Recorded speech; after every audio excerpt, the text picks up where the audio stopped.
Assalamualaikum warahmatullahi wabarakatuh. Terang mudah soalnya. Jadi kita mulut dia. Bismillah, alhamdulillah, wassalatu wassalamu ala rasulillah Sayyidina Muhammad ibn Abdillah wa ala alihi wa sahbihi wa mawala amma ba'du. Puji dan syukur kita panjatkan hadrat Allah Rabbul Izzati, salawat dan salam semoga senantiasa tercurah kehadiran alam junjungan alam Nabi Agung baginda Nabi Muhammad sallallahu alaihi wasallam, kepada para sahabatnya, rawuh, pada keluarganya, para tabi'in asbat tabi'in, juga kepada umat-umatnya yang selalu istiqomah di dalam mengikuti ajaran-ajaran beliau. Semoga kita semua mendapat syafaat di yaumul qiyamah, amin ya rabbal alamin. Para rawuh sadoyo yang saya hormati, khususnya guru kita semua Abuya Kiai Haji Ujang Mahmud, yang mudah-mudahan diberi panjang umur yang barokah oleh Allah, dimudahkan segala urusan beliau, diberi kesehatan, juga diangkat derajat oleh Allah Subhanahu wa taala, amin ya rabbal alamin. Juga para bapak semuanya yang hadir di sini, mudah-mudahan diberi kesehatan, diberi kemudahan segala urusan-urusannya, diberi kelancaran di dalam usahanya, diberi ketentraman di dalam rumah tangganya, di dalam berwarganya, semuanya tentrem. Kampung Mustika ini berkah orang-orang yang mau membacakan sholawat kepada Kanjeng Nabi Muhammad Sallallahu Alaihi Wasallam. Jadi kita mewakili yang lain di Mustika ini, mudah-mudahan turun berkah, jadi tentrem, jadi damai kampung Mustika ini ya. Sebab orang-orang yang mau, yang nggak mau ya diwakili sama yang mau, nggak apa-apa. Ini hanya untuk memperkuat saja. Jadi kan kegiatan kita ini marhaba, apa sih katanya marhaba nih? Kata ada yang bilang, wah hati itu bukan ibadah katanya. Orang kadang-kadang iya kan nggak paham. Sebenarnya begini, para bapak sedaya. Jadi masalah marhaba, masalah berjanji gitu ya, itu dasarnya itu dari Al-Quran juga sebenarnya. Mana katanya? Jadi Allah Ta'ala itu berfirman di dalam Al-Quran, a'udzubillahi minasyaitonirrajim, qul in kuntum tuhibbunallaha fattabi'uni yuhibbukumullah wa yaghfir lakum dzunubakum wallahu ghafurur rahim wallahu a'lam bishawab. Wahai kekasihku, kata Allah kepada Kanjeng Nabi, qul, katakanlah wahai kekasihku, qul in kuntum tuhibbunallaha fattabi'uni, katakanlah kepada umatmu, jika mereka mencintai Allah atau yang sudah mencintai Allah, ikutilah aku. Kata Kanjeng Nabi begitu. Jadi Allah memerintah kepada Kanjeng Nabi, katakan kepada umatmu, jika mereka mencintai Allah, ikutilah Kanjeng Nabi, gitu loh. Cuman di sini para rawuh sedaya, untuk mengikuti Kanjeng Nabi kita perlu modal, bapak-bapak. Perlu modal, tidak ujung-ujung ikut aja. Biar ngikutinnya enak, ada modalnya dulu. Apa modalnya? Ya cinta. Cinta modalnya. Kalau udah cinta, udah dah. Jangankan cuman apa namanya, bukit, gunung akan kudaki, lautan akan kuseberangi gitu kan. Kalau udah cinta kan begitu. Nah, berhubung modal untuk mengikuti Kanjeng Nabi itu harus punya cinta. Ya cinta tidak datang begitu saja, harus kenal dulu. Nah makanya para ulama ini membuat metode begitu. Maksudnya apa? Supaya kita mengenal Kanjeng Nabi, begitu maksudnya. Setelah kita mengenal dengan membaca berjanji, syukur kita bisa memahami isinya. Nanti saya ceritain dikit-dikit. Sebenarnya sih supaya paham juga itu biografi Kanjeng Nabi, terus lahirnya di mana, bapaknya siapa, harus paham supaya kita timbul cinta, begitu maksudnya. Akhlaknya seperti apa Kanjeng Nabi, sampai-sampai Allah sendiri yang menciptakan Kanjeng Nabi mengagungkan di dalam Al-Quran. Mana? Innaka la'ala khuluqin adzim. Gusti Allah yang menciptakan Kanjeng Nabi itu mengagungkan, mengalam, bahkan sifat Allah itu diberikan. khuluqin adim, atau di dalam laqad ja'akum rasulun min anfusikum azizun alaihi manitum harisun alaikum bil mu'minina raufur rahim. Itu jadi kata ulama sifat ar-raufur ar-rahim itu kan sifat Allah. Tapi Allah sendiri disematkan kepada Kanjeng Rasulullah saking istimewanya dibanding nabi-nabi lain begitu. Itulah hebatnya Rasulullah di alam sama Gusti Allah itu. Makanya kita wajar kalau kita mencintai dengan berusaha kita baca berjanji, dengan mudah-mudahan nanti Allah memberikan tuh cinta walaupun cuma sedikit itu. Allah yang memberikan tentu ke dalam hati kita nanti. Dikasih sedikit saja itu udah luar biasa mudah-mudahan. Nah, jadi yang mau saya dongengkan di sini yaitu Sayyid Abdullah. Jadi Sayyid Abdullah itu kan Nabi Muhammad itu bin Abdullah bin Abdul Muthalib. Sayyid Abdullah itu pada waktu muda, dulu pada waktu muda ya, itu dijuluki Misbahul Haram. Jadi lampunya Masjidil Haram saking gantengnya para bapak. Itu kegantengannya itu luar biasa Sayyid Abdullah itu.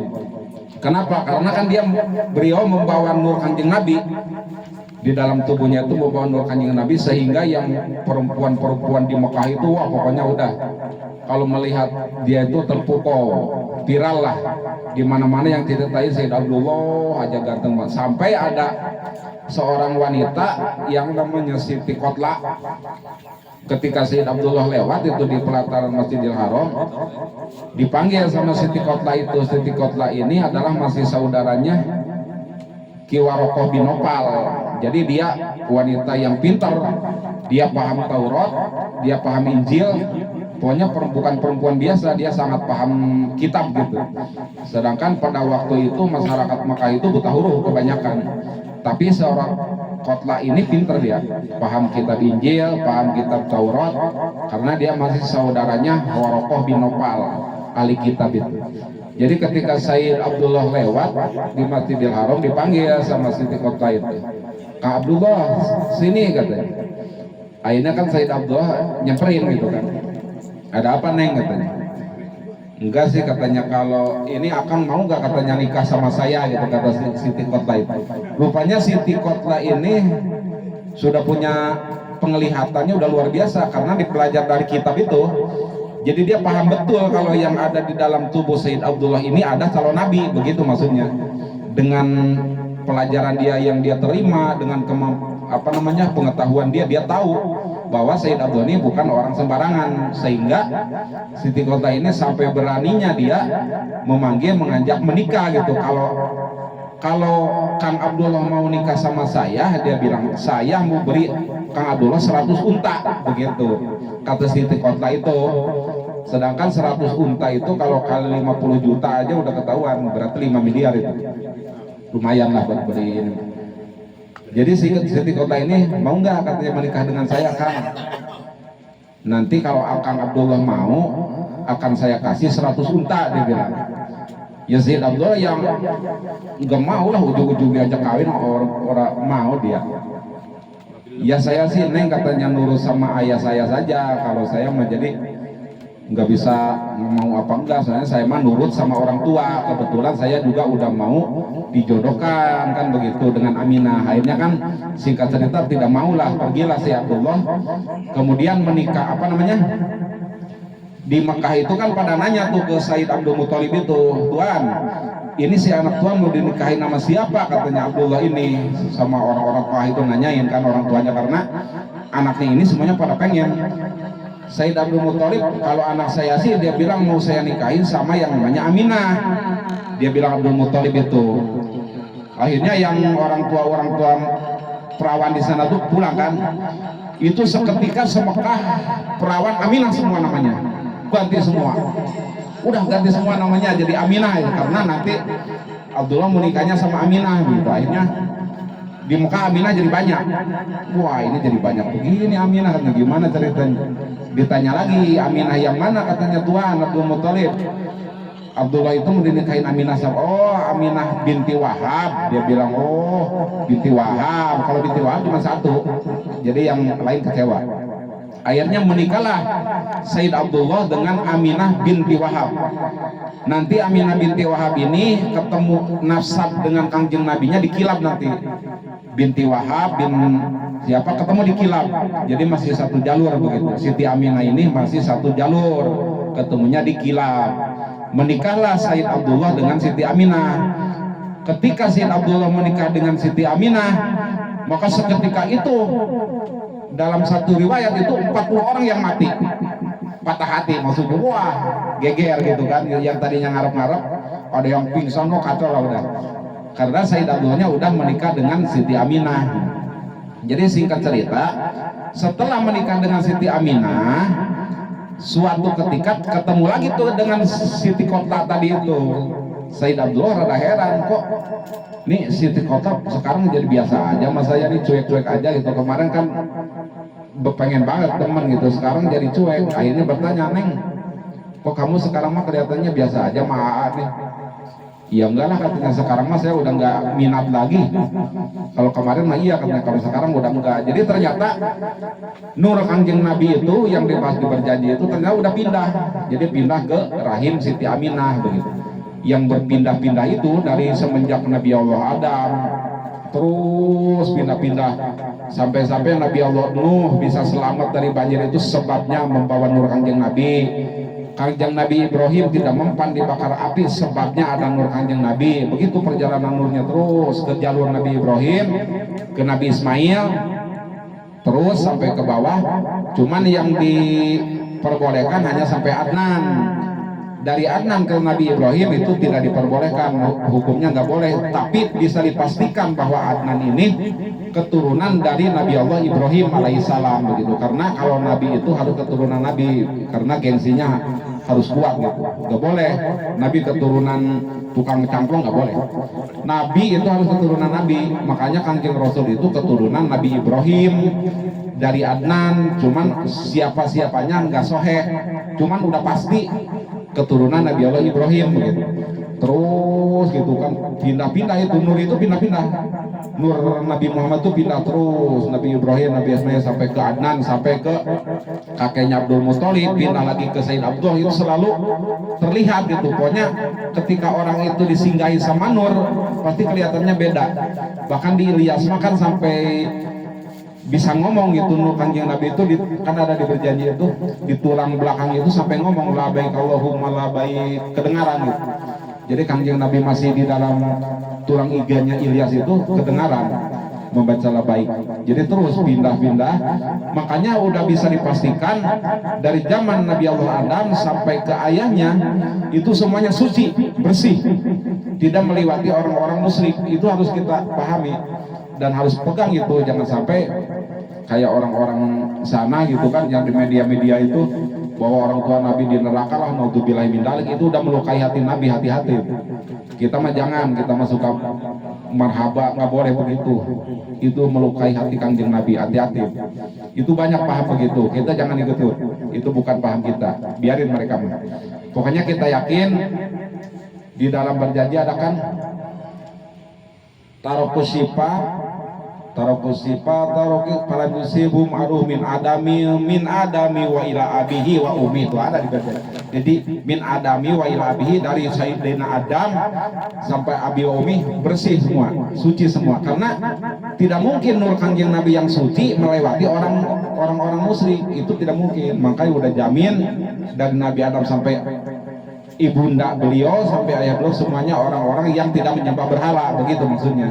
Walaupun masyarakat Mekah waktu itu menyembah berhala, tapi Sayyid Abdul Muthalib dan lain-lain itu tidak terkontaminasi. Bahkan Sayyid Abdul Muthalib itu kan wabadu faqulu Muhammad ibni Abdillah ibni Abdul Muthalib Sayyibatul Hamdi, disebutnya orang yang terpuji.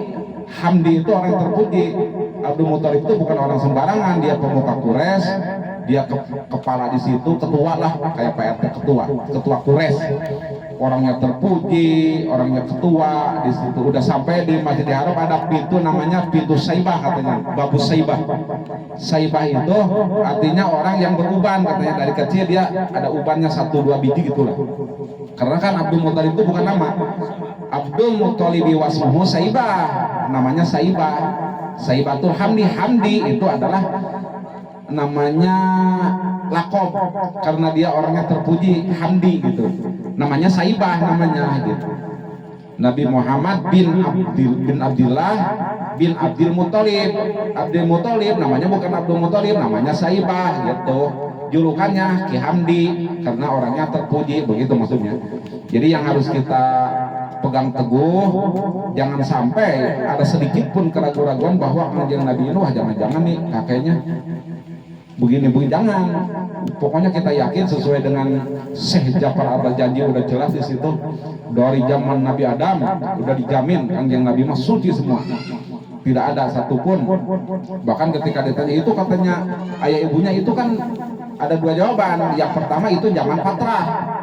Zaman patrah itu jarak yang tidak diisi dengan wahyu dengan rasul, maka di situ bebas orang, nggak dihitung, itu mah enak tuh. Kalau kita dari situ enak, itu zaman patrah namanya, bebas, itu mah tidak dihitung, kecuali ada berapa orang saja yang dihitung, hakim sama siapa itu, yang lain mah nggak dihitung sama Allah karena itu mah memang nggak ada wahyu di situ.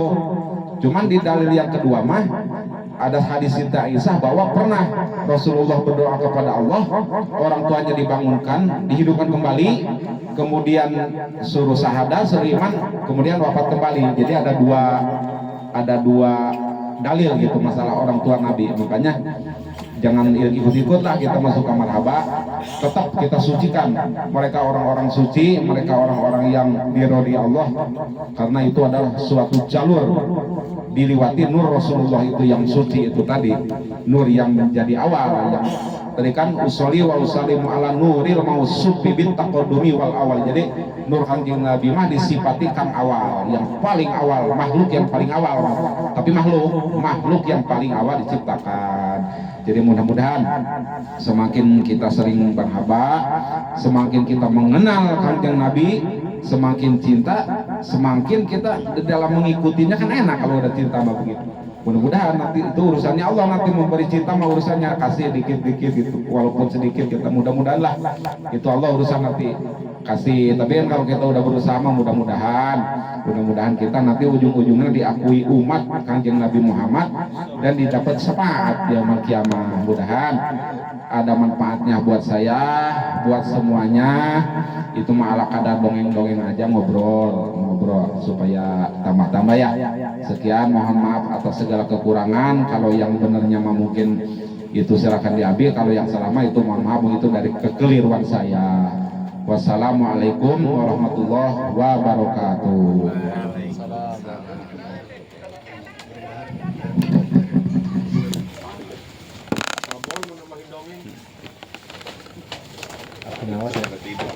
Ya.